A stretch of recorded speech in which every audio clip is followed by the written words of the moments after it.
اللہ تعالیٰ مغیر الاحوال ہے، حالات کو تبدیل کرنے والے ہیں، ان کے اشارے سے حالات بدلتے ہیں۔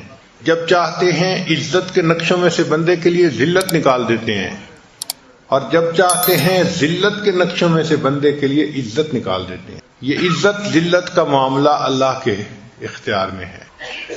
اب جب حالات بدلتے ہیں تو سوال پیدا ہوتا ہے کہ انسان کیا کرے۔ انسان کے ذمہ دو کام ہیں۔ پہلا کام کہ اپنے حالات کو ٹھیک کرنے کے لیے اسباب کو اختیار کرے، کیونکہ یہ دنیا دارالاسباب ہے۔ مثلا بیمار ہو گیا تو ڈاکٹر کے پاس جا کے دوائی لے تاکہ بیماری ٹھیک ہو جائے۔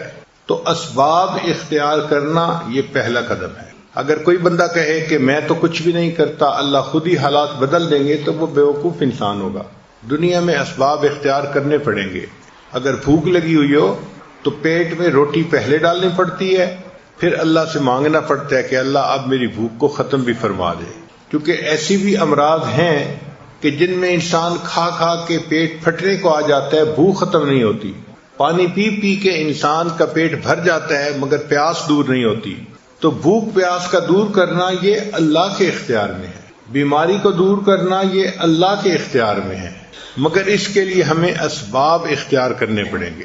تو شریعت دو باتوں کا حکم دیتی ہے کہ جو بھی کوئی حالات ہوں، ان حالات کو بہتر کرنے کے لیے، ان برے حالات سے نکلنے کے لیے اسباب اختیار کریں، اور دوسری بات پھر اللہ سے دعا مانگیں کہ اے اللہ اب ان اسباب کے ذریعے سے مجھے ان برے حالات سے آپ نکال دیجئے۔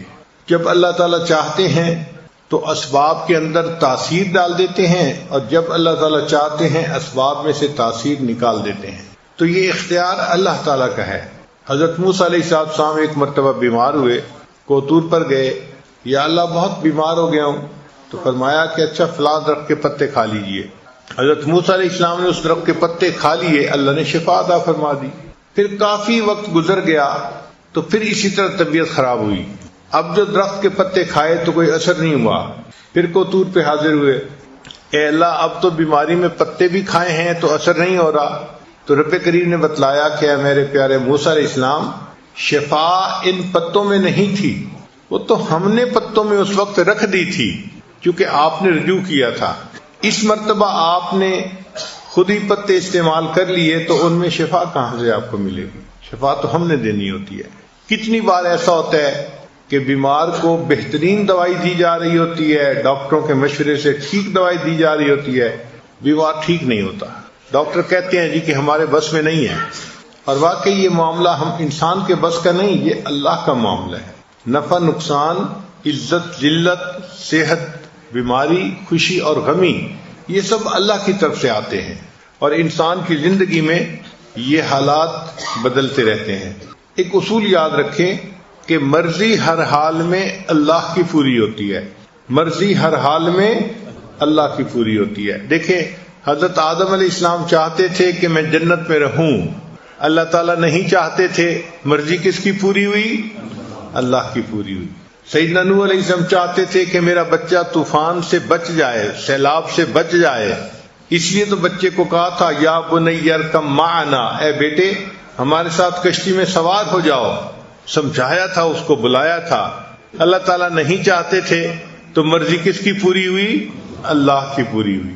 سیدنا ابراہیم علیہ السلام نے چھری کو تیز کر لیا تھا، بچے کو لٹا دیا تھا اور اس کے گلے پہ چھری پھیری تھی، چاہتے تھے کہ بچے کو اللہ کے راستے میں قربان کر دیں، اللہ تعالیٰ نہیں چاہتے تھے تو مرضی کس کی پوری ہوئی؟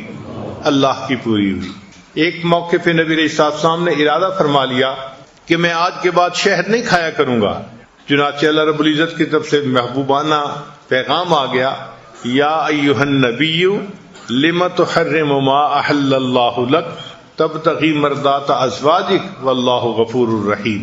اس کے بعد نبی علیہ السلام نے دوبارہ شہد کو کھانا شروع فرما دیا، تو مرضی کس کی پوری ہوئی؟ اللہ کی پوری ہوئی۔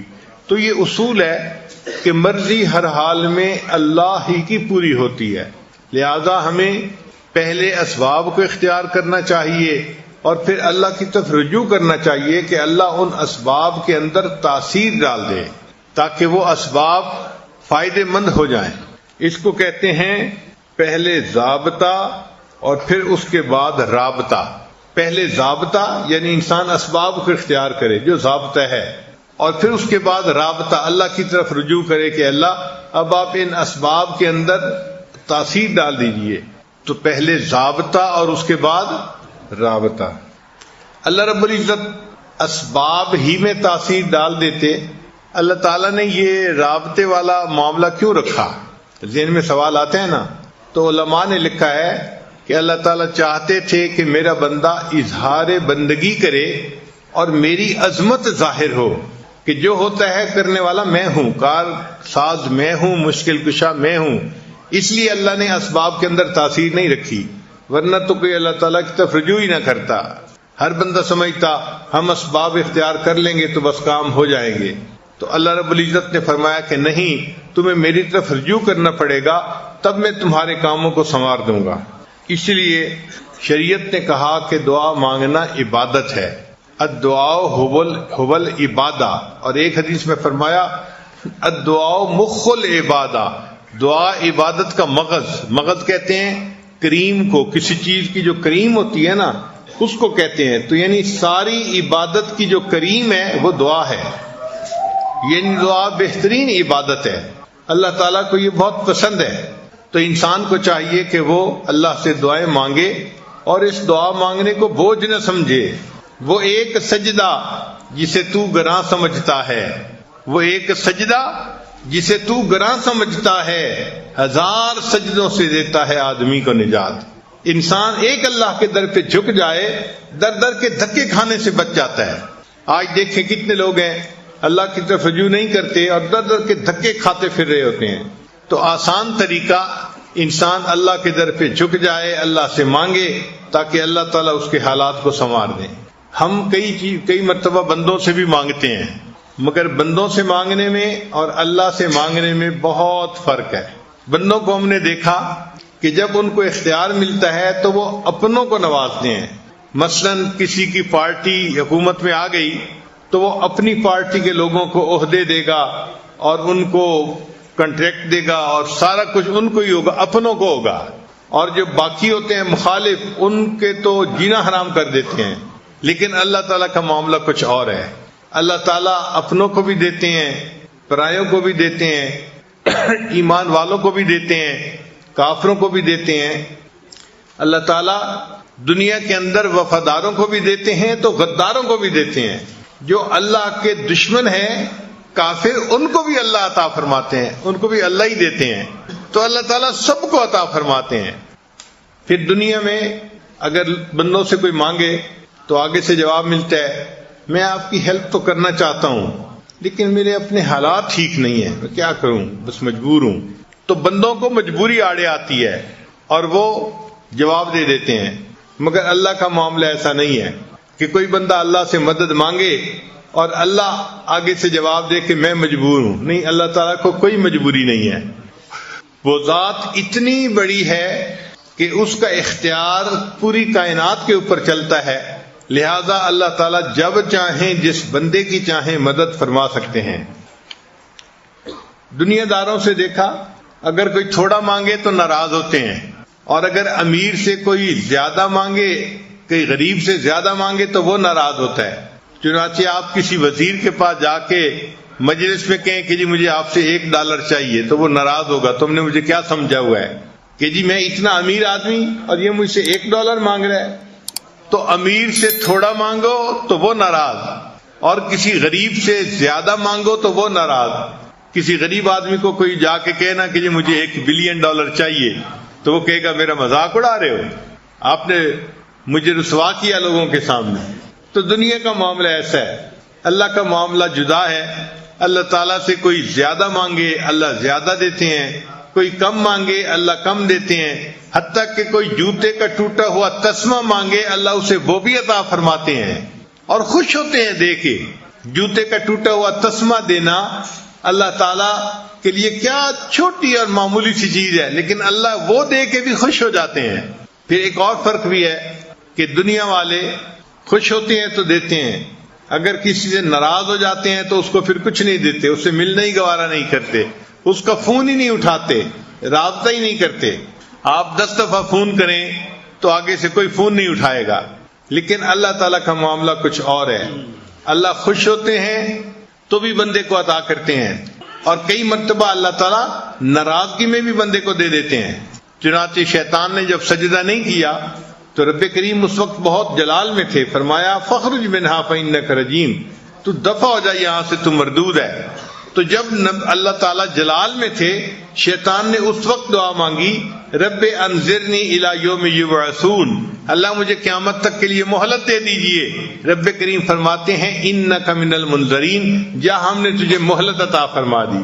تو اللہ تعالیٰ نے غصے میں بھی شیطان کی دعا کو قبول فرما لیا. تو اللہ تعالیٰ کا تو معاملہ بہت عجیب ہے. تو مانگنا ہو تو انسان اللہ سے مانگے، بندوں سے کیا مانگنا. چنانچہ حدیث پاک میں فرمایا گیا کہ جو بندہ اللہ سے دعا نہیں مانگتا، اللہ تعالیٰ اس بندے سے ناراض ہوتے ہیں. من لم یدع اللہ، جو اللہ سے دعا نہیں مانگتا اللہ اس سے ناراض ہوتے ہیں کہ یہ بندہ مجھ سے کیوں نہیں مانگتا. خفا ہوتے ہیں اس بندے سے کہ یہ مجھ سے کیوں نہیں مانگتا. اللہ کی شان کے بندوں سے مانگو، ایک دفعہ مانگو دیں گے، دوسری دفعہ مانگو دیں گے، تیسری دفعہ مانگو تو جواب دے دیں گے. میاں آپ تو ہر وقت ہی مانگتے رہتے ہیں. وہ جی اس کی تو عادت ہی ہے مانگتے رہنا. تو اگر 2-4 دفعہ کسی سے مانگو تو وہ جواب دے دیتا ہے. اللہ کا معاملہ جدا ہے، اس سے 1 دفعہ مانگو وہ دیتا ہے، 2 دفعہ مانگو دیتا ہے، 10 دفعہ مانگو دیتا ہے. جتنی بار مانگو اتنی بار اللہ دیتے ہیں. بلکہ جو بندہ ہر چیز اللہ سے مانگے اور ہر حال میں اللہ سے مانگے، اللہ اس شخص کو اپنے اولیاء میں شمار فرما لیتے ہیں. فرماتے ہیں کہ یہ میرا ولی ہے، میرے علاوہ کسی سے مانگتا ہی نہیں، مجھ ہی سے ہر چیز مانگتا ہے. تو مانگنے کا مزہ تو اللہ ہی سے ہے نا، کہ انسان اللہ سے مانگے. قرآن مجید پڑھ کے دیکھیے، انبیاء کرام کے واقعات ہیں. حضرت آدم علیہ السلام نے ندامت میں اپنے رب کو پکارا تو اس کو غفار پایا. حضرت ابراہیم علیہ السلام نے نار نمرود میں اپنے رب کو پکارا تو اس کو مشکل کشا پایا. حضرت بی بی ہاجرہ نے مکہ کی غیر ذی زرع وادی میں اپنے رب کو پکارا تو انہوں نے زمزم کا چشمہ پا لیا. حضرت موسیٰ علیہ السلام نے مدین میں اپنے رب کو پکارا تو انہوں نے اپنے رب کو اپنا ملجا اور ماوا پایا. حضرت یوسف علیہ السلام نے جیل کے اندر اپنے رب کو پکارا، اللہ نے ان کو جیل سے نکال کے وقت کا بادشاہ بنا دیا. حضرت محمد مصطفیٰ احمد مجتبیٰ صلی اللہ علیہ وسلم نے بدر و حنین میں اپنے رب کو پکارا اور اللہ تعالیٰ نے ان کو کامیابیوں سے نواز دیا. فرمایا لقد نصرکم اللہ ببدر وانتم اذلہ، لقد نصرکم اللہ فی مواطن کثیرۃ ویوم حنین. اللہ نے مدد فرمائی اپنے پیارے بندے صلی اللہ علیہ وسلم کی. صحابہ کرام نے افریقہ کے جنگلوں میں اپنے رب کو پکارا، اللہ نے انہیں فتح و نصرت عطا فرما دی. تو جو بندہ اپنے رب کو پکارتا ہے یقیناً اللہ تعالیٰ اس بندے کی دعا کو قبول فرماتے ہیں اور اس کی مدد اور نصرت فرماتے ہیں. اب یہاں ایک سوال پیدا ہوتا ہے کہ ہم بھی اللہ کو پکارتے ہیں، دعا مانگتے ہیں، لیکن ہماری دعائیں تو ایسے پوری نہیں ہوتی. تو دعائیں پوری کیوں نہیں ہوتی، دعائیں قبول کیوں نہیں ہوتی؟ اس کی وجوہات ہیں. وہ وجوہات اگر آپ سمجھ لیں گے تو پھر آپ اس طریقے سے دعا مانگیں گے کہ دعائیں سیدھی قبول ہوں گی. دعائیں قبول نہ ہونے کی ایک بنیادی وجہ کہ انسان اپنے گناہوں سے توبہ نہیں کرتا اور اللہ پھر اس کی دعا کو قبول ہی نہیں کرتے. ہم گھروں میں دیکھتے ہیں جو بچہ پڑھائی اچھی کرتا ہو، اچھا گریڈ لیتا ہو، ماں باپ کی فرما برداری کرتا ہو، اگر یہ بچہ کبھی کوئی چیز مانگے تو آدھا کہے ہم اس کو چیز لے کے دے دیتے ہیں. اور جو بچہ ضدی ہو، ماں باپ کا نافرمان ہو اور گریڈ بھی اچھے نہ آتے ہو اور ماں باپ کو پریشان کرتا ہو، یہ بچہ اگر کہے نا کہ مجھے فلاں لینا ہے، باپ سنی انسنی کر دیتا ہے. اسی طرح جو بندہ اللہ کے نافرمانیاں کرتا ہے اللہ اس کی سنی انسنی فرما دیتے ہیں. تو پہلی وجہ دعائیں قبول نہ ہونے کی اپنے گناہ ہیں. ایک مرتبہ بنی اسرائیل نے حضرت موسیٰ علیہ السلام سے کہا کہ اے اللہ کے کلیم، بارش نہیں ہو رہی اور پانی کی بڑی ضرورت ہے، آپ اللہ سے دعا مانگیے کہ بارش ہو جائے. تو موسیٰ علیہ السلام نے دعا شروع کر دی، ربنا اغفر لنا ربنا اغفر لنا ربنا اغفر لنا. تو بنی اسرائیل بڑے حیران کہ ہم نے کہا تھا بارش کی دعا مانگیں اور موسیٰ علیہ السلام ربنا اغفر لنا لگائے ہوئے ہیں. تو پوچھا اے پیغمبر اسلام آپ یہ دعا کیوں مانگ رہے ہیں؟ انہوں نے فرمایا اس لیے کہ جب اللہ تعالیٰ کسی بندے کی بخشش فرما دیتے ہیں تو اس کی تمام مرادوں کو بھی پورا فرما دیتے ہیں. تو ہمارے گناہوں کو جب اللہ معاف کریں گے تو ہماری تمام مرادوں کو بھی اللہ پورا فرما دیں گے. تو دعائیں قبول نہ ہونے کی پہلی وجہ انسان کے گناہ ہیں. اس لیے جو بندہ حرام کپڑے پہنتا ہے، حرام مال کھاتا ہے، وہ اگر بیت اللہ کے ساتھ لپٹ کے بھی دعا مانگے تو حدیث میں آتے ہیں اللہ اس کی دعا کو قبول نہیں فرماتے. وہ ملبسہ حرام، اس کا لباس حرام کا تھا، اس کا کھانا حرام کا تھا، اس کی دعا کو کیسے قبول کیا جاتا؟ تو حرام مال جس میں سود شامل ہو، جس میں لوگوں کا حق شامل ہو، تو ایسا حرام مال جو ہے اس والے بندے کی دعا قبول نہیں ہوتی. تو ہمیں چاہیے کہ ہم حلال کا اہتمام کریں تاکہ ہمارے اٹھے ہوئے ہاتھوں کو اللہ قبول فرما لے. اور ایک تیسری وجہ بھی ہے کہ اللہ تعالیٰ کئی مرتبہ بندے کی دعا کو فوری قبول نہیں کرتے، صرف یہ دیکھنے کے لیے کہ یہ میرا بندہ پکا ہے یا کچا ہے. دیکھیں ہم بازار میں جاتے ہیں نا تو مٹی کے برتن خریدتے ہیں تو لوگ اس کو ٹھونک بجا کے دیکھتے ہیں کہ پکا ہے یا کچا. بتائیں کہ چند کوانچے کا برتن ہے اس کو بھی دیکھ رہے ہیں پکا ہے یا کچا. تو اللہ نے بندے کو اپنی جنتیں عطا فرمانی ہوتی ہیں، اللہ بھی بندے کو دیکھتے ہیں کہ بندہ پکا ہے یا کچا. تو اگر ایک دفعہ دعا مانگی قبول نہیں ہوئی تو پھر مانگے، قبول نہیں ہوئی تو پھر مانگے. ہم اپنے گھر میں نہیں دیکھتے چھوٹا بچہ ماں سے کوئی چیز مانگتا ہے تو شروع میں ماں کہہ دیتی ہے میں نے نہیں دینی، تو وہ چپ نہیں ہو جاتا، وہ پھر امی کا جو ہے وہ دامن پکڑ لیتا ہے اور رونا دھونا شروع کر دیتا ہے. اس کو احساس نہیں ہوتا کہ میرے دائیں کون ہے، بائیں کون ہے، کون دیکھ رہا ہے، کون سن رہا ہے. وہ سب سے بے نیاز ہو کے بس اپنی امی کے لپٹ جاتا ہے اور مانگ رہا ہے امی دے دیجئے دے دیجئے دے دیجئے. وہی ماں جس نے تھوڑی دیر پہلے نہ کی تھی پھر اس بچے کو بالآخر کہتی ہے کہ اچھا رو نہیں میں تمہیں دے دیتی ہوں. تو جس طرح بچہ رونا دھونا کرتا ہے ماں فیصلہ بدل دیتی ہے، بندہ جب اللہ کے دربار پہ آ کے رونا دھونا کرتا ہے اللہ تعالیٰ بھی اپنے فیصلے کو بدل دیتے ہیں اور بندے کی دعا کو قبول فرما لیتے ہیں. کئی دفعہ دعا مانگتے ہوئے انسان کو دعا مانگنے کا سلیقہ نہیں آتا ہوتا. ہم دعا ایسے مانگتے ہیں جیسے کسی کو کام ذمہ لگا رہے ہوتے ہیں. صبح صبح افسر آتے ہیں نا دفتر میں تو وہ کام ذمہ لگاتے ہیں، انجینئر کو کہتے ہیں آپ یہ کر لینا، سپروائزر کو کہتے ہیں یہ کر لینا، اکاؤنٹس والے کو کہتے ہیں کہ اس کام کو دیکھ لینا، سیکورٹی والے کو کہتے ہیں تم اس کام کو دیکھ لینا. وہ کام ذمہ لگا رہا ہوتا ہے. ہم بھی دعائیں اسی طرح مانگتے ہیں جیسے اللہ کے ذمہ لگا رہے ہیں کام. یا اللہ میری بیٹی کو رشتہ مل جائے، بیٹے کو جاب مل جائے، میری بیوی کی بیماری درست ہو جائے. ہم اللہ کو کام ذمہ لگا رہے ہوتے ہیں، اس کو دعا نہیں کہتے. تو اللہ کو کام نہ بتائیں، کام ذمہ نہ لگائیں. اللہ تعالیٰ کائنات کے مالک ہیں، ان کے سامنے عاجزی سے مانگنا پڑتا ہے، اور عاجزی سے مانگنا ایک ڈیفرنٹ چیز ہے. اور کئی مرتبہ دعا مانگنے والا دعا تو مانگ رہا ہوتا ہے مگر دل میں غفلت ہوتی ہے، دل میں غفلت ہوتی ہے، اور دل کی غفلت کی وجہ سے اللہ اس کی دعا کو قبول نہیں کرتے. چنانچہ حضرت موسیٰ علیہ السلام ایک دفعہ جا رہے تھے، حدیث پاک میں ہے، ایک چرواہا بڑا مانگ رہا تھا اللہ سے دعا. تو حضرت موسیٰ علیہ السلام نے دیکھا کہ وہ رو بھی رہا ہے دعا بھی مانگ رہا ہے. تو حضرت موسیٰ علیہ السلام نے اللہ تعالیٰ سے فریاد کی کہ اے اللہ آپ کا بندہ ہے، آپ کے سامنے آوزاری بھی کر رہا ہے اور دعا بھی مانگ رہا ہے اور آپ دعا کو قبول نہیں فرما رہے. تو رب کریم نے جواب دیا کہ اے میرے پیارے موسیٰ علیہ السلام یہ دعا تو مجھ سے مانگ رہا ہے مگر اس کا دل غیر میں اٹکا ہوا ہے، اس کا دل کسی اور میں اٹکا ہوا ہے. جب تک دل ادھر سے چھوٹے گا نہیں میں اس کی دعا کو قبول نہیں کروں گا. کہ دل تو میرا گھر ہے نا، تو بجائے اس کے کہ دل میں مجھے بساتا اس نے دل میں کسی مخلوق کو گھسا لیا ہے، اس لیے دعا قبول نہیں ہوتی. تو حضرت موسیٰ علیہ السلام نے چرواہے کو بتایا، چرواہے نے اس سے توبہ کی اور اللہ نے اس کی دعا کو قبول فرما لیا. اب ہماری دعا کی قبولیت کئی مرتبہ یہ بھی ہوتی ہے دیر اس میں کہ دل اٹکا ہوا ہوتا ہے. نوجوان لوگ ہیں، کسی کا دل اے میں اٹکا ہوا ہے، کسی کا دل بی میں اٹکا ہوا ہے، کسی کا دل سی میں اٹکا ہوا ہے. تو جب دل غیر میں اٹکا ہوا ہو تو پھر اللہ تعالیٰ اس کی طرف توجہ نہیں فرماتے. کہ تم نے میرے گھر پر غیر کو قبضہ دے دیا اور غیر کو گھسا لیا، میں تمہاری بات ہی نہیں سنتا۔ تو ہمیں چاہیے کہ ہم اپنے دل کو اللہ کے لیے خالص کر کے پھر اللہ سے دعا مانگیں۔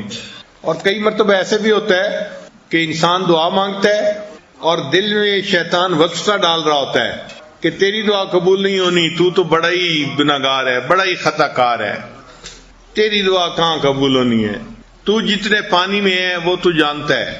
تو شیطان کے اس وسوسے کی وجہ سے بندہ سمجھتا ہے کہ میری دعا قبول نہیں ہونی، تو جب یہ گمان کرتا ہے کہ قبول نہیں ہونی تو دعا قبول نہیں ہوتی۔ اب ایسا وسوسہ اگر شیطان دل میں ڈالے تو شیطان کے اس وسوسے کو رد کریں۔ شیطان دل میں ڈالے گا تیری دعا قبول نہیں ہوگی، آپ اپنے دل کو سمجھائیں کہ آج کی رات جس مجمع میں میں آپ پہنچا ہوں یہاں تو میری دعا ضرور قبول ہوگی، ضرور یہ جواب دیں آگے سے۔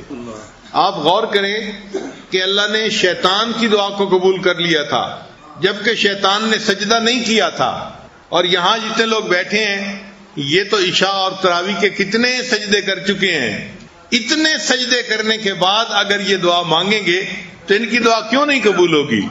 تو شیطان بدبخت کو جواب دے کہ مردود تو نے تو سجدہ نہیں کیا تھا، اللہ نے پھر بھی تیری دعا کو قبول کر لیا، میں تو اتنے سجدے کر کے اللہ کے گھر میں بیٹھا ہوں، میری دعا اللہ قبول کیوں نہیں کریں گے؟ اور اس کو پھر یہ بھی جواب دیں کہ دیکھیں اللہ نے تو تمہیں اپنے دربار سے دھتکار دیا تھا، فخرج منہا، نکل جا یہاں سے، تو تجھے تو گھر سے نکال دیا تھا، پھر اللہ نے تیری دعا کو قبول کر لیا، اور مجھے تو اللہ نے گھر سے نکال کے اپنے گھر میں پہنچا دیا ہے، میں تو اللہ کے گھر میں بیٹھا ہوا ہوں، تو گھر میں بیٹھے کی دعا اللہ کیوں نہیں قبول فرمائیں گے؟ تو اس لیے شیطان اگر یہ وسوسہ ڈالے تو اس کو جواب دیں کہ بدبخت تیری دعا قبول ہو گئی تھی تو میری یقیناً قبول ہوگی، میں تو کلمہ پڑھنے والا ہوں، میں تو اللہ سے محبت کرتا ہوں، مان لیا کہ میرا نفس جو ہے مکار ہے اور تو میرے نفس کو گناہوں پہ ابھار دیتا ہے اور میں گناہ کرتا ہوں، لیکن میں اس پر نادم ہوں، شرمندہ ہوں، اس لیے تو میں اللہ سے معافی مانگنے کے لیے آیا بیٹھا ہوں۔ تو اللہ تعالیٰ کسی بندے کی دعا کو رد نہیں فرمائیں گے، یقیناً دعاؤں کو اللہ قبول کریں گے۔ حدیث پاک میں ہے کہ اللہ تعالیٰ نے فرعون کی دعا کو قبول فرما لیا، اللہ اکبر کبیرہ۔ ایک مرتبہ فرعون کی قوم پر بارش بند ہو گئی اور دریائے نیل جو تھا اس کا پانی خشک ہو گیا، تو نہروں میں بھی پانی بند، باغ بھی خشک ہونے لگے، کھیتیاں بھی خشک ہونے لگیں۔ تو لوگ سارے مل کے فرعون کے پاس آئے کہ آپ خدائی کا دعویٰ کرتے ہیں تو آپ برائے مہربانی دریائے نیل کو چلا دیں تاکہ ہم اس مصیبت سے نکل جائیں، یہ ڈراؤٹ سیزن ہمارا ختم ہو جائے۔ تو فرعون نے ان کے سامنے وعدہ کر لیا، اچھا میں دعا کروں گا۔ چنانچہ لوگ چلے گئے۔ اب جب رات کا وقت ہوا تو فرعون کو خیال آیا کہ میں نے تو لوگوں سے وعدہ کر لیا تھا، چنانچہ سر پہ تاج ہے، ننگے پاؤں ہے، پاؤں جوتے نہیں پہنے، یہ اپنے محل سے اکیلا باہر نکل پڑا اور چلتے چلتے دریائے نیل کے کنارے آیا، وہاں ریت تھی، ایک جگہ پر اپنا تاج اتار کے رکھ دیا اور اللہ سے دعا مانگنے لگا، اللہ اگرچہ لوگوں کے سامنے میں خدائی کا دعویٰ کرتا ہوں لیکن میرا دل تو جانتا ہے نا کہ اصل خدا آپ ہیں، میرے رب آپ ہیں، اللہ میں آپ سے دعا مانگتا ہوں، آپ مجھے رسوا نہ کیجئے اور بارش عطا فرما دیجئے، پانی دے دیجئے تاکہ یہ ڈراؤٹ سیزن ختم ہو جائے۔ کہتے ہیں کہ فرعون کی دعا ابھی ختم نہیں ہوئی تھی، اللہ تعالیٰ نے دریائے نیل کا پانی چلا دیا تھا۔ تو جو پروردگار عالم فرعون کی دعا کو قبول کرتا ہے، جو خدائی کا دعویٰ کرتا تھا، جو انا ربکم الاعلی کہتا تھا، ہم تو وہ بندے ہیں جو الحمدللہ سجدے میں سر ڈال کے سبحان ربی الاعلی کی گواہی دے رہے ہوتے ہیں، تو اللہ ہماری دعا کیوں نہیں قبول فرمائیں گے؟ تو یقیناً دعا قبول ہوگی، غیر یقینی والی بات دل میں نہیں ہونی چاہیے، پکا یقین ہونا چاہیے کہ آج کی اس مبارک رات میں اللہ نے جو ہمیں اس وقت گھر میں پہنچا لیا تو ہمیں دینے کا ارادہ ہے۔ دیکھیں اگر اللہ چاہتے تو رکاوٹ آ سکتی تھی نا، گھر میں بیوی بیمار ہو جاتی، بچے کو کچھ ہو جاتا، کسی بچے کو اچانک چوٹ لگ جاتی، ہسپتال لے جانا پڑتا، آپ اس محفل میں آ ہی نہ سکتے۔ اگر آ گئے ہیں تو اللہ تعالیٰ نے آنے دیا ہے، اور آنے دیا ہے اس لیے کہ وہ کچھ دینا چاہتے ہیں۔ اللہ تعالیٰ آپ کو یہاں جو پہنچایا اس لیے کہ آپ کی دعائیں آج قبول کرنا چاہتے ہیں، تو جو دعا مانگیں یقین کے ساتھ مانگیں کہ ہماری دعائیں آج ضرور قبول ہوں گی۔ یہ بے یقینی کی دعائیں اللہ کو پسند نہیں ہوتی۔ ویسے ایک بات بتاؤں کہ اللہ نے تو وعدہ فرمایا ہے وقال ربکم ادعونی استجب لکم، اور کہا ہے تمہارے پروردگار نے مجھ سے دعا مانگو میں قبول کروں گا، میں دعاؤں کو قبول کروں گا۔ اب اگر کوئی بندہ ذرا شریف آدمی ہو نا اور وہ کسی سے کوئی وعدہ کر دے اور جو سننے والا بندہ ہے وہ کہے جی پتہ نہیں یہ پورا ہوگا یا نہیں، تو وعدہ کرنے والے کو غصہ آئے گا۔ بھائی میں ایک شریف آدمی ہوں، میں جب وعدہ کرتا ہوں پورا کرتا ہوں، میں نے اس سے وعدہ کیا ہے، یہ کیوں غیر یقینی باتیں کر رہا ہے، کیوں یہ تذبذب کا شکار ہے، کیوں غیر یقینی کا شکار ہے؟ تو اللہ نے قرآن میں وعدہ کیا ادعونی استجب لکم، تم دعا مانگو گے اے میرے بندوں میں دعا کو قبول کروں گا۔ اب جو بندہ دعا کے بارے میں تذبذب کا شکار ہوتا ہے اللہ تعالیٰ کو غصہ آتا ہے، کیوں میں احکم الحاکمین ہوں، اس کو میرے وعدے پہ کیوں بھروسہ نہیں ہوتا، کیوں یہ غیر یقینی کا شکار ہے؟ تو اس لیے آج شیطان کو دل میں وسوسہ ڈالنے کا موقع نہیں دینا، بلکہ پورے یقین کے ساتھ شوق کے ساتھ ہم نے اللہ سے مانگنا ہے اور اللہ سے اپنی بات منوا کے اٹھنا ہے۔ تم ہی سے مانگیں گے تم ہی دو گے، تمہارے در پہ ہی لو لگی ہے۔ اللہ تعالیٰ نے شیطان کی دعا بھی قبول کر لی تھی، اللہ آج ہماری دعائیں بھی قبول کرے گا۔ ہمارے اور شیطان کے حال میں بڑے فرق ہیں، بہت فرق ہیں۔ پہلا فرق یہ کہ شیطان نے سجدہ نہیں کیا تھا، ہم نے الحمدللہ مسجد میں نماز پڑھی، تراویح پڑھی، ہم نے سجدے کیے ہیں، ایک فرق تو یہ ہے۔ اور دوسرا فرق کہ اللہ نے شیطان کو اپنے در سے نکال دیا تھا اور ہمیں اللہ نے اپنے در میں داخل ہونے کی توفیق عطا فرمائی، تو ہم اللہ کے در میں بیٹھے ہوئے ہیں، اللہ انکار کیوں کریں گے؟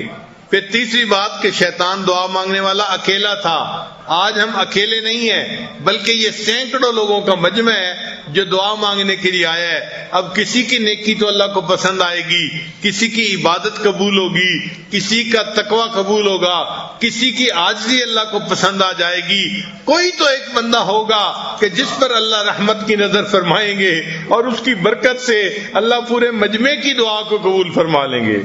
پھر شیطان نے جب دعا مانگی تھی تو عام وقت میں دعا مانگی تھی، اس کی دعا قبول ہو گئی۔ حدیث مبارکہ میں آتا ہے کہ جو بندہ اللہ سے دعا مانگتا ہے اللہ اس کی ہر دعا کو قبول فرماتے ہیں۔ یہ بات بہت توجہ سے سننے والی ہے، اللہ تعالیٰ اس کی ہر دعا کو قبول فرماتے ہیں، مگر قبول فرمانے کی 3 صورتیں ہیں، 3 شکلیں ہیں۔ پہلی شکل کہ اس نے جیسے دعا مانگی اللہ اس کو ویسے ہی پورا کر دیتے ہیں، تو جو مانگا تھا وہ مل گیا، مگر کئی مرتبہ وہ کام ہو جانا بندے کے حق میں بہتر نہیں ہوتا۔ مثلا بندہ کہتا ہے اللہ مجھے ڈھیر سارا مال عطا فرما دے، اور اللہ جانتے ہیں کہ اگر اس کو مال مل گیا اس کی بیوی بدکار بن جائے گی، اس کی اولاد ایمان سے ہٹ جائے گی، تو اللہ اس کو وہ مال نہیں دیتے، اس میں حکمت ہوتی ہے۔ تو کئی مرتبہ اللہ اس دعا کو ایسے پورا نہیں کرتے جیسے بندہ مانگتا ہے۔ تو پھر دوسری صورت یہ ہے کہ اللہ اس کے بدلے اس بندے کے اوپر سے کوئی مصیبت دور فرما دیتے ہیں۔ اب بندے کو پتہ ہی نہیں ہوتا، لیکن کتنی بڑی مصیبت اس کی ٹل جاتی ہے دعا مانگنے کی وجہ سے۔ کئی مرتبہ بچہ بیمار ہوتا ہے، ہاسپٹل میں پہنچتا ہے، سب ڈر رہے ہوتے ہیں کہ فلاں بیماری نہ ہو، ٹیسٹ کرواتے ہیں وہ بیماری نہیں ہوتی، کوئی چھوٹی سی چیز ہوتی ہے۔ تو یہ جو اللہ نے بیماری سے بچا لیا، ہو سکتا ہے کسی دعا کا نتیجہ ہو، اللہ نے اس دعا کے صدقے اس بندے کو بڑی بیماری سے محفوظ کر لیا۔ آپ دیکھتے ہیں کئی مرتبہ ڈرائیونگ کر رہے ہوتے ہیں، آپ ایکسیڈنٹ سے بال بچتے ہیں، بس ایک لمحہ ہوتا ہے کہ اللہ آپ کو بچا لیتے ہیں، ورنہ تو ایکسیڈنٹ ہو جاتا۔ وہ دعا ہوتی ہے کوئی کہ جس کے بدلے اللہ تعالیٰ اس سے نجات عطا فرما دیتے ہیں۔ کاروباری لوگ ایک ڈیسیژن لینے لگتے ہیں، مگر کئی مرتبہ وہ ڈیسیژن ان کے لیے اچھا نہیں ہوتا، اللہ تعالیٰ ان کو بچا لیتے ہیں اس نقصان سے، کس وجہ سے کہ ان کی دعا ہوتی ہے۔ چنانچہ ہم نے ایک بندے کو دیکھا، وہ لاہور سے اسلام آباد جانا چاہتا تھا، اور اس وقت مسافر زیادہ تھے اور سیٹیں سب جو ہے نا وہ بھری ہوئی تھیں، تو جو ایئر لائن والے تھے وہ اس کو کہہ رہے تھے کہ بھئی ہمارے پاس سیٹ نہیں ہے، ہم آپ کو نہیں لے جا سکتے، اور وہ بندہ شور مچا رہا تھا میری میٹنگ ہے اور کمپٹیشن ہے 4 جو ہے کمپنیوں کا، اور اگر میں نہ پہنچا تو یہ میرا کنٹریکٹ کسی اور کو ایوارڈ ہو جائے گا اور میرا تو پورا سال نقصان میں جائے گا، میں کہاں سے تنخواہیں پوری کروں گا مزدوروں کی، کیسے اپنی کمپنی کو چلاؤں گا، میرے لیے تو زندگی موت کا مسئلہ، میں نے تو ضرور جانا ہے۔ اب وہ جو کاؤنٹر پہ بندہ تھا وہ کہہ رہا تھا جی کہ میں سوری آپ کی ہیلپ نہیں کر سکتا اس لیے کہ جہاز میں جگہ ہی نہیں ہے۔ اب یہ بندہ بڑے غصے میں، آنکھوں میں آنسو بھی ہیں اور اسے غصہ بھی کر رہا ہے اور اس کو کہہ رہا ہے کہ مجھے دو سیٹ۔ اس نے کہا میں نہیں دے سکتا، حتیٰ کہ جب اعلان ہو گیا کہ وہ جہاز جو ہے اس پر سواریاں بیٹھ گئیں اور اب دروازے بند کر دیے گئے تو یہ بندہ بڑا مایوس ہوا، اور مایوس ہو کے اس نے سوچا چلو میں گھر جاتا ہوں اور وہاں سے میں گاڑی کے ذریعے اسلام آباد چلا جاؤں گا۔ اللہ کی شان کہ جب یہ واپس آ رہا تھا ایئرپورٹ سے تو اس نے خبریں سنی، خبروں میں پتہ چلا کہ جو وہ فلائٹ جہاز جا رہا تھا اسلام آباد لینڈ کرنے سے پہلے کوئی حادثہ پیش آ گیا اور کریش ہو گئی اور جتنے لوگ تھے سارے کے سارے فوت ہو گئے۔ اب جب اس نے سنا تو اب خوشی منا رہا ہے اور اپنی بیوی کو فون کر رہا ہے الحمدللہ مجھے سیٹ نہیں ملی تھی، اب دوستوں کو بتا رہے کہ جی میں نہیں جا سکا۔ بھئی تھوڑی دیر پہلے تو آپ شور مچا رہے تھے، رو رہے تھے، غصہ کر رہے تھے اس لیے کہ آپ کو پتہ نہیں تھا کہ ہونے والا کیا ہے، حقیقت کا پتہ چلا تو خوشی منا رہے ہیں، اچھا وہ سیٹ نہیں ملی۔ اسی طرح کئی دفعہ بندہ دعا مانگتا ہے، اس کو پتہ نہیں ہوتا کہ اس دعا کا کیا برا اثر پڑے گا، اللہ تعالیٰ قبول نہیں کرتے، مگر اس کے بدلے اس بندے کی کوئی مصیبت کوئی پریشانی دور فرما دیتے ہیں، اس میں بھی بندے کا فائدہ ہے۔ اور تیسری صورت کہ بندے نے دعا مانگی، اللہ نے دعا کو بھی اسی طرح قبول نہیں کیا، بہتر نہیں تھا اس کے حق میں، اور اس کے بدلے کوئی پریشانی بھی دور نہیں کی، کوئی عذاب بھی نہیں ٹالا، تو حدیث پاک میں آتا ہے کہ اللہ تعالیٰ اس بندے کی دعا کو ذخیرہ بنا کے رکھ لیتے ہیں، سیو کر لیتے ہیں، اس کی دعا کو سٹور کر لیتے ہیں۔ قیامت کے دن اللہ تعالیٰ اس بندے کو اپنے پاس بلائیں گے، اے میرے بندے تو نے دعا مانگی تھی، اس کو قبول کرنا تیرے لیے بہتر نہ تھا تو میں نے قبول نہیں کی تھی، اور اس کے بدلے میں نے کوئی پریشانی بھی دور نہیں کی تھی، اب یہ دعا ذخیرہ ہے، میرے بندے آج میں اس کا بدلہ تمہیں دیتا ہوں۔ حدیث پاک میں ہے کہ اتنا بدلہ بڑا ملے گا اس بندے کو کہ وہ بندہ کہے گا کاش دنیا میں میری کوئی دعا قبول نہ ہوتی اور ہر دعا کا بدلہ مجھے آج قیامت کے دن عطا کر دیا جاتا۔ تو تینوں میں سے کسی نہ کسی ایک صورت میں تو ہمیں اس کا اجر ملنا ہی ہے، یا تو ڈائریکٹ قبول ہو جائے گی، یا اس کے بدلے کوئی مصیبت ٹل جائے گی، یا پھر قیامت کے دن اللہ تعالیٰ اجر عطا فرمائیں گے۔ تو تینوں صورتوں میں ہمارا تو فائدہ ہی ہے، اس لیے ہم نے اللہ سے دعا مانگنی ہے تو بڑے یقین کے ساتھ مانگنی ہے کہ ہماری دعا قبول ہوگی اور اللہ تعالیٰ اس کے بدلے ہمیں یا تو یہ دعا اسی طرح قبول فرما لیں گے، یا پھر اس کے بدلے مصیبت دور کر دیں گے، یا پھر اس کے بدلے اللہ تعالیٰ قیامت کے دن ہمیں اجر عطا فرمائیں گے۔ تو دعا مانگنے میں تو خوشی محسوس کرنی چاہیے، ہمارا تو فائدہ ہی فائدہ ہے، ہر حال میں فائدہ ہے۔ اس میں ایک نقطہ اور یاد رکھنے والا ہے کہ دعا مانگنے والے کو چاہیے کہ اللہ کے سامنے گڑ گڑائے، عاجزی کرے، فریاد کرے، روئے دھوئے۔ آپ نے دیکھا ہوگا جو بندہ 1 روپے کا سوال کرتا ہے اس نے کپڑے کیسے پہنے ہوتے ہیں، پھٹے ہوئے کپڑے جس کو دیکھ کے ترس آئے، اور وہ ہاتھ پھیلاتا ہے تو ہاتھ بھی ایسے جیسے کانپ رہا ہوتا ہے ہاتھ، اور وہ ایسی آواز نکالتا ہے جیسے بھرائی ہوئی آواز ہوتی ہے، غم زدہ آواز ہوتی ہے کہ اللہ تمہیں بخت لگائے، اللہ تمہیں بہت دے، میرے بچے ہیں میں بہت پریشان ہوں، دینے والوں کو اللہ دیتا ہے، ایسے لفظ بولتا ہے جو دوسرے کے دل پہ جا کے لگتے ہیں۔ تو جس نے 1 روپے کا سوال کرنا ہے، اگر وہ اتنی عاجزی سے 1 روپیہ مانگ رہا ہے تو ہم نے تو اللہ سے اللہ کو مانگنا ہے، اللہ سے اس کی جنتیں مانگنی ہے، ہمیں اللہ کے سامنے کتنی فریاد کرنی چاہیے۔ اللہ تعالیٰ کو بندے کے آنسو بہت پسند ہیں، اس لیے جب بندہ اللہ کے سامنے روتا ہے دعا مانگتے ہوئے تو اللہ تعالیٰ اس کی دعا کو لازماً قبول فرما لیتے ہیں۔ حدیث مبارکہ میں ہے کہ ایک مرتبہ نبی علیہ السلام نے واعظ فرمایا، واعظم بلیغا، بڑا پر تاثیر واعظ تھا، حتیٰ کہ مجمع میں سب لوگوں کی آنکھوں میں آنسو آ گئے، مگر ایک صحابی ایسے تھے کہ جنہوں نے تو اونچا ہی رونا شروع کر دیا، اونچی اونچی آواز سے رو رہے ہیں. اب دوسرے صحابی اس کو فیل کر رہے تھے کہ شاید یہ اپنے آپ کو کنٹرول کر لیتے تو بہتر تھا، اتنا اونچا شور مچانے کی کیا ضرورت تھی. مگر ان کی تو کیفیت ہی ایسی ہو گئی کہ انہوں نے تو اونچا اونچا رونا شروع کر دیا، اللہ سے معافیاں مانگنی شروع کر دی.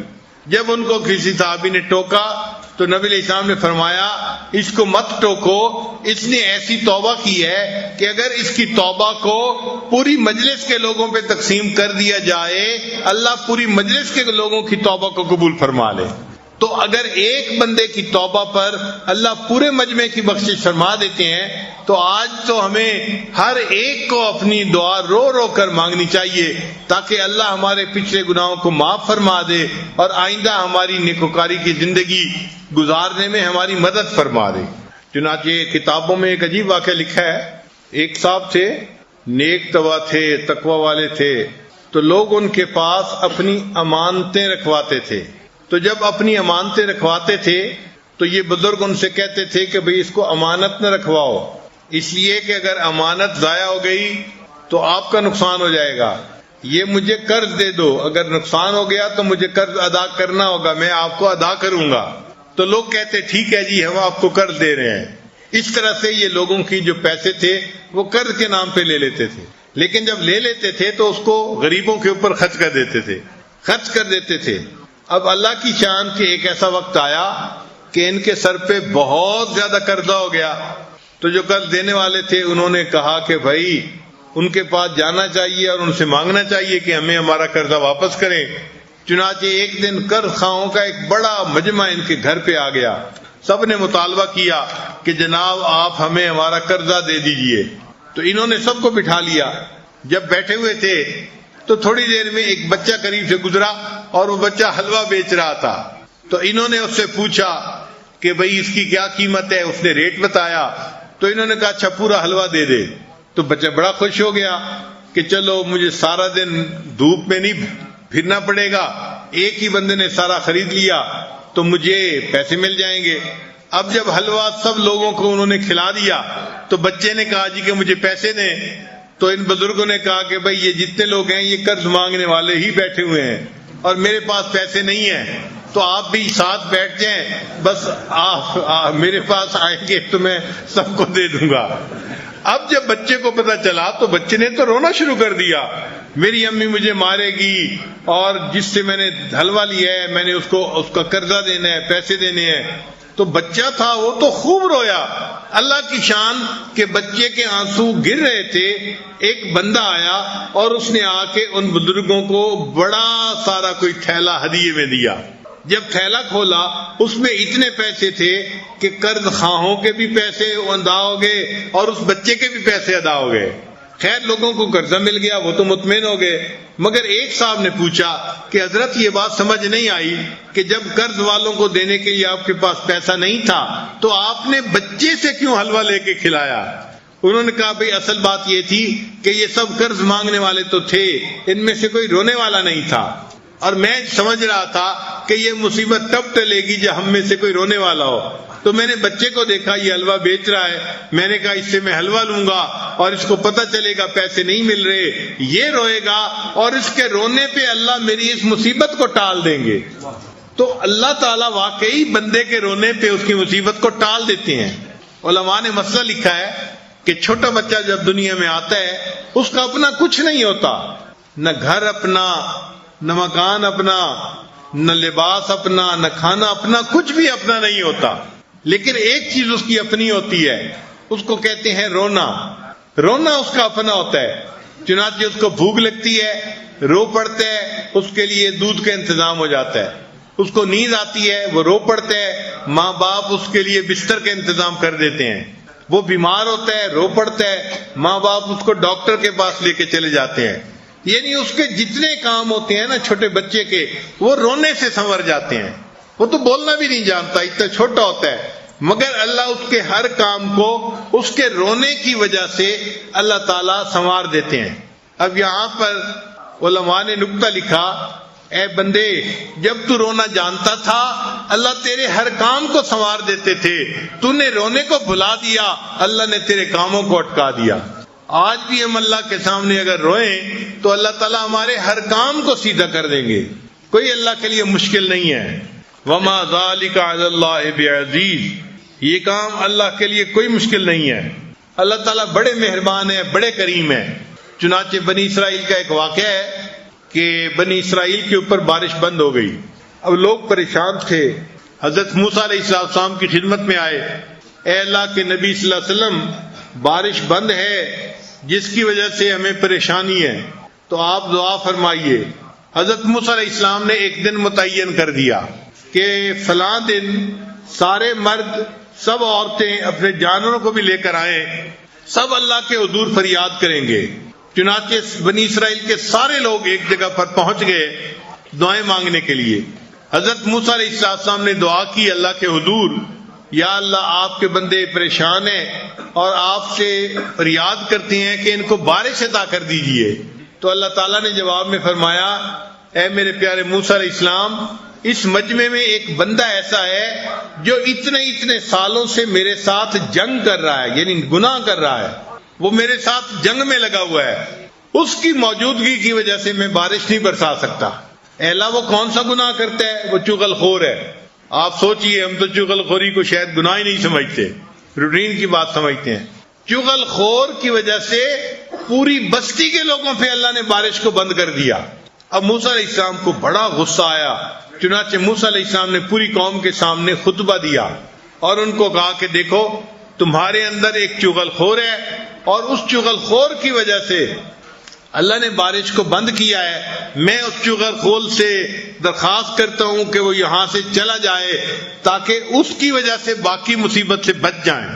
اب جب موسیٰ علیہ السلام نے یہ واز کیا تو پوری قوم منتظر ہے کہ کوئی بندہ ہم میں سے اٹھے گا اور باہر نکلے گا اور اس کے نکلنے کے بعد بارش ہو جائے گی.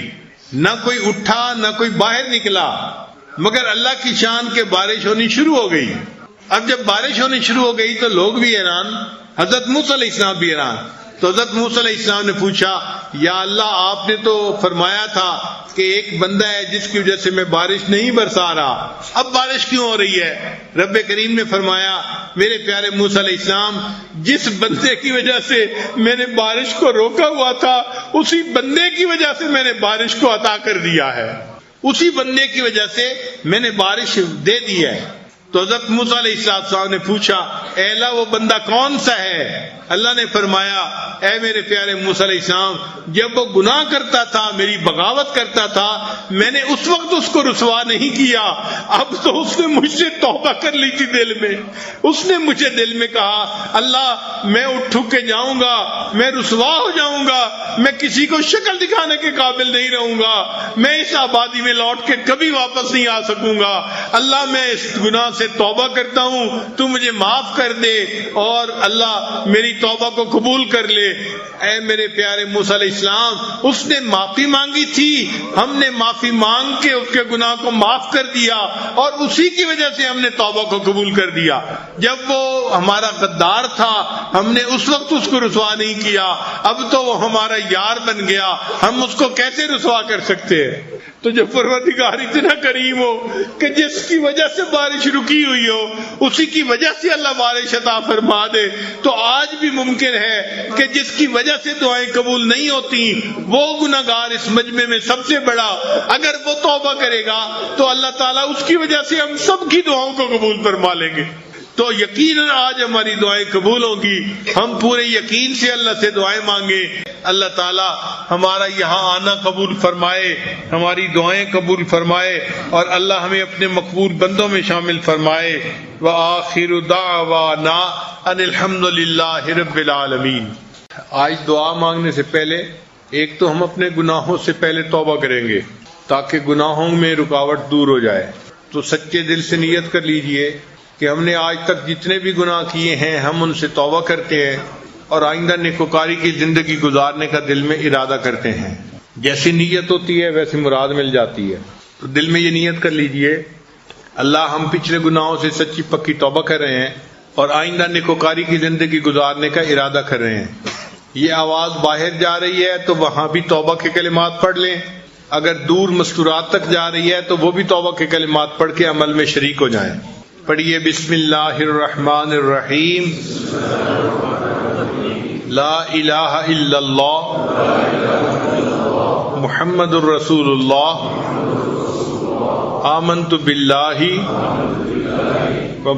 وملائکتہ وکتبہ ورسلہ والیوم الآخر والقدر خیرہ وشرہ من اللہ تعالی والبعث بعد الموت آمنت باللہ کما ہوا باسمائہ وصفاتہ وقبلت جمیع احکامہ اقرار باللسان وتصدیق بالقلب اشہد ان لا الہ الا اللہ واشہد ان محمدا عبدہ ورسولہ استغفر اللہ ربی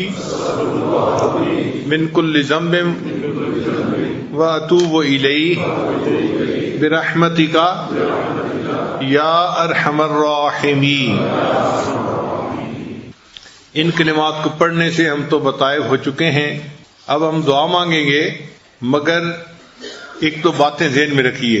اللہ تعالیٰ قرآن پاک میں فرماتے ہیں وَلِلَّهِ الْأَسْمَاءُ الْحُسْنَى فَادْعُوهُ بِهَا، اللہ تعالیٰ کے بڑے پیارے پیارے نام ہیں، تم ان ناموں سے مانگو۔ تو اللہ تعالیٰ کے صفاتی نام ہیں، ان ناموں سے دعا مانگنے سے دعائیں جلدی قبول ہوتی ہیں۔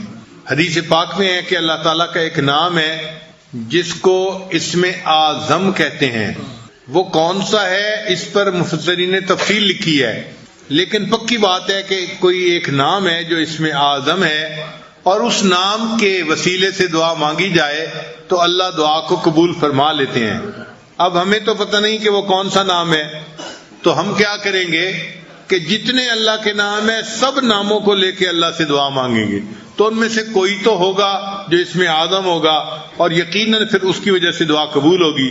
لہذا ہم نام کیسے پڑھیں گے اس کی ترتیب بھی سن لیجئے کہ یہ عاجز پڑھے گا الرحمن یا اللہ، جب پڑھے گا تو آپ خاموشی سے سنیں الرحمن یا اللہ، اور جب میں پڑھ لوں تو پھر اس کے بعد آپ سب مل کے اللہ کو پکاریں یا اللہ یا اللہ، تو میں نام پڑھتا چلا جاؤں گا اور آپ اس کے بعد پھر یا اللہ اس طرح سے پکاریں گے کہ دل سے آواز نکلے اور عرش کے اوپر تک جا کر پہنچے۔ دل سے جو بات نکلتی ہے اثر رکھتی ہے، پر نہیں طاقت پرواز مگر رکھتی ہے۔ تو آپ یا اللہ اس طرح کہیں گے کہ جس طرح ایک چھوٹا بچہ روتا ہے نا تو امی امی امی امی، اب اس کا جو لفظ امی امی ہوتا ہے نا وہ ماں کے دل کو نرم کر دیتا ہے۔ ہم بھی اسی طرح اللہ اللہ اللہ اس طرح سے کہیں گے کہ یہ ہماری آواز اللہ کے حضور قبول ہوگی اور اللہ تعالی ہماری دعا کو قبول فرما لیں گے۔ کئی دفعہ شیطان ذہن میں یہ وسوسہ ڈالتا ہے کہ تم تو ریاکاری کر رہے ہو، جو رو دھو رہے ہو، تو اس کے لیے ہم کوشش کریں گے کہ جو لائٹیں ہیں ابھی ان کو بھی بند کر دیا جائے تاکہ اندھیرا ہو جائے اور کسی کو پتہ ہی نہ چلے کہ کون رو رہا ہے کون نہیں رو رہا۔ یہ ریا کا مسئلہ بھی حل ہو جائے، بس ہم ہوں اور ہمارا رب ہو۔ بس آج آپ ارد گرد سے بالکل ہٹ کٹ جائیں کچھ دیر کے لیے اور اپنے اللہ کی طرف متوجہ ہو کے بس یہ سوچیں کہ ہم نے تو اپنے رب کو آج منا کے اٹھنا ہے، اس لیے اپنے رب کو پکاریے اور دل کی گہرائیوں سے پکاریے لا الہ الا اللہ محمد الرسول اللہ۔ دعا کے لیے ہاتھ اٹھائیے اور اپنے اللہ کو آج منا لیجیے۔